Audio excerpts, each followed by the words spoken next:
Barreskrim kemarin sudah meminta kepada Kadifropam untuk memeriksa anggota-anggota kami yang terlibat di dalam pembuatan dan penggunaan surat jalan. Dan tentunya setelah itu kami akan menindaklanjuti dengan memproses mulai dari penerbitan surat jalan, penggunaan surat jalan atas nama terpidana JC. Saudara, saya sudah bersama dengan Neta Pane. Ia adalah ketua dari Indonesia Police Watch (IPW) yang juga menjadi salah satu sosok yang membongkar semua ini. Bung Neta, luar biasa. Saya tidak menanyakan data Anda dari mana, karena Anda punya banyak sekali narasumber. Tapi saya ingin tanya, Anda pegang dokumen-dokumen ini? Ya. Bisa Anda tunjukkan. Apa yang mau Anda sampaikan di sini?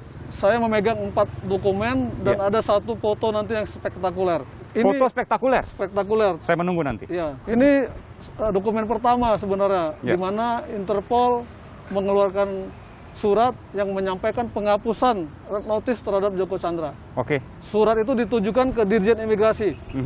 Kalau kemudian Dirjen Imigrasi atau Menko Polhukam mengatakan itu kerjaan anak umur 20 tahun yang baru masuk imigrasi sehingga Joko Chandra bisa lolos, itu adalah omong kosong.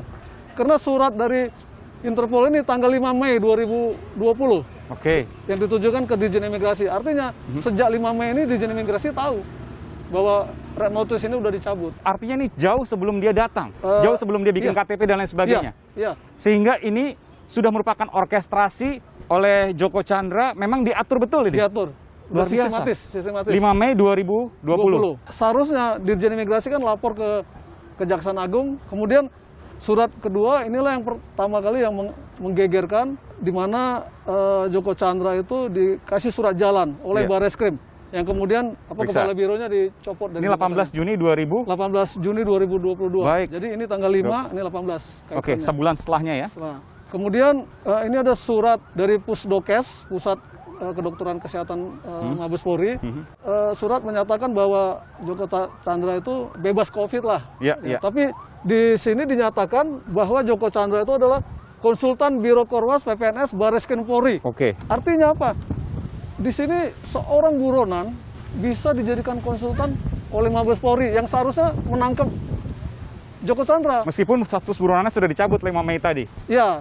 Jadi memang orkestrasi betul ini? Ya, ini dari surat-surat ini terbukti. Karena dari... Tapi kan ini kita masih periksa, kita hormati kemudian Mabes Polri yang tengah melakukan pemeriksaan terkait dengan sejumlah informasi ini. Ya. Dan ini kemudian menjadi catatan, tentu kita harus menghormati apa yang kemudian dilakukan oleh polisi dan kita harus berikan apresiasi karena memang cepat sekali untuk kemudian dilakukan proses hukum dan transparan. Meskipun ada catatan, jangan berhenti hanya di 1 atau 2 orang. Ya, karena dari penelusuran kita ini, sedikit-dikitnya ada 5 jenderal yang harus dicopot dari jabatannya kemudian diperiksa. Diperiksa, 2 dari NCB, Interpol, 2 dari Barreskrim, 1 dari Dokes.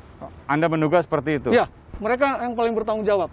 Dari semua ini, apakah ini hanya satu institusi atau beberapa institusi, oknum kita katakan ya? Ya, dari ini kan kelihatan ada 3 institusi di bawah Polri ya, yang diduga terlibat.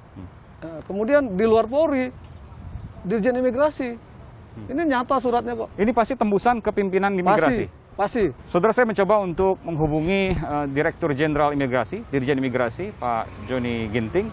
Namun yang bersangkutan menolak untuk saya wawancara dan menunggu bagaimana hasil pemeriksaan di internal, baik di imigrasi maupun juga di kepolisian. Sekarang ada tim yang kemudian melakukan pemeriksaan, termasuk juga di kejaksaan, harus juga diperiksa. Ya boleh aja, sebab itulah Indonesia Police mendesak Presiden harus segera membentuk tim pencari fakta. Misalnya ada tim pencari fakta, yang pertama dia lakukan adalah menyita CCTV di Barreskrim, di Mabes Polri. Karena apa? Karena dari CCTV itu akan kelihatan siapa yang mendampingi Joko Chandra, siapa yang menerima. Jenderal-jenderal yang... Tunggu bentar, Anda menduga Joko Chandra pernah ke Barreskrim? Untuk mengurus surat jalan, itu kan kita harus datang ke Barreskrim. Kan bisa kemudian karena khusus, kemudian tidak datang? Berarti lebih istimewa, lebih parah lagi. Jadi Anda menduga Joko Chandra ada kemungkinan besar datang ke sana? Datang. Kemudian ketika rapid test dia kan harus datang, nggak mungkin diwakilkan. Iya. Nah, kemudian baru memeriksa ya 5 jenderal yang saya sebut. Meskipun belum tentu bersalah, tapi minimal diperiksa untuk kemudian menghilangkan syakwa sangka dari publik. Ya, azas praduga tak bersalah tetap berlaku, tapi karena ada surat ini mereka harus bertanggung jawab. Dan kita berharap jenderal-jenderal Polri yang lain mensupport ini, jangan malah melindungi. Karena Joko Chandra ini buronan bangsa Indonesia sudah 11 tahun, ya kan? Dia tidak tersentuh, malah mendapat karpet merah, luar biasa ironisnya. Nah, sebab itulah kita berharap Pak Mahfud nggak perlu repot-repot membentuk tim pemburu koruptor. Harusnya Pak Mahfud tuh memanggil Kapolri, kemudian memanggil imigrasi, Menko Polhukam, Menko Hukum dan HAM yang di bawah koordinasinya, supaya semua bisa terungkap secara transparan, tidak ada konflik kepentingan. Di semua lini?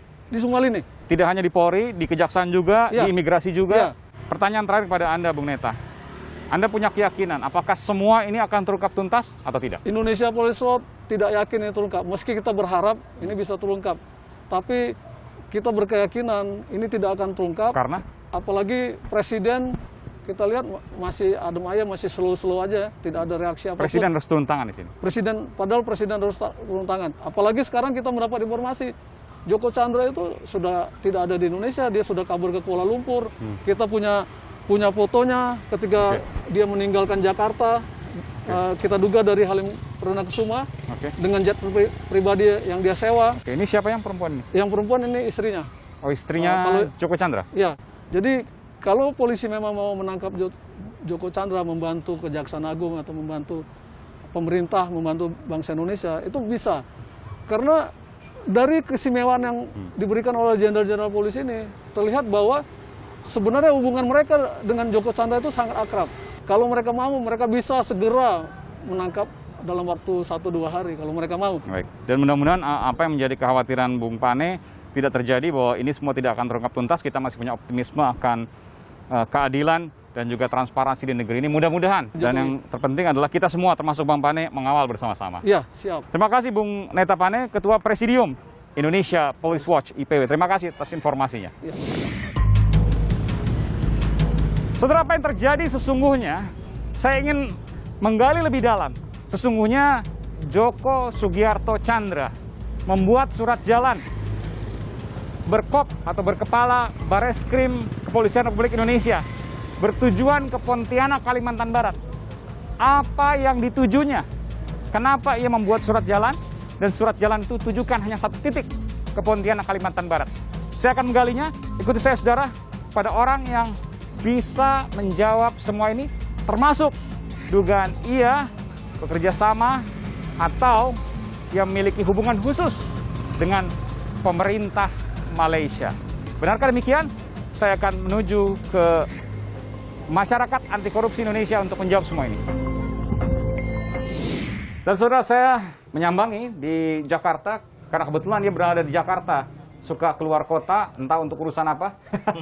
Koordinator Masyarakat Anti Korupsi Indonesia, MAKI, Bung Boyamin Saiman. Bung Boyamin, terima kasih. Anda sering keluar kota, saya nggak tahu, mungkin menerima data dan lain sebagainya. Tapi saya ingin tanya, Joko Sugiarto Chandra masih berada di Indonesia? Sudah nggak ada, udah di Kuala Lumpur, udah tidur nyenyak di sana. Anda yakin dia di Malaysia? Sangat yakin. Tim saya pernah ketemu dia bulan Oktober 2019 kok. Jadi saya tahu persis kehidupan Joko Chandra di Malaysia, sampai bahkan dia level tingkat VVIP-nya seperti apa, sangat dekat dengan Najib Razak. Mantan Perdana Menteri Malaysia? Iya, mantan Anda bisa Perdana ceritakan? Menteri. Karena ya tahu kita betapa akrabnya Najib Razak. Ketika dia datang ke kantornya Joko Chandra di Signature 106 itu, dan nampak bahwa yang membutuhkan itu adalah Najib Razak butuh dengan Joko Chandra. Oke. Dan sekarang Najib Razak itu ada di belakang Zahid Hamidi, Ketua UMNO. Zahid Hamidi mendukung Muhyiddin Yassin yang jadi Perdana Menteri. Dan sehingga sekarang nyaman lagi dia menjadi warga negara kelas 1 lagi di Malaysia. Saya pernah mendengar bahwa ada lobi-lobi pemerintah Malaysia pada waktu itu adalah Najib Razak, yang kemudian meminta kepada pemerintah Indonesia agar kasus hukum Joko Chandra dilepaskan, dibebaskan. Betul demikian? Betul.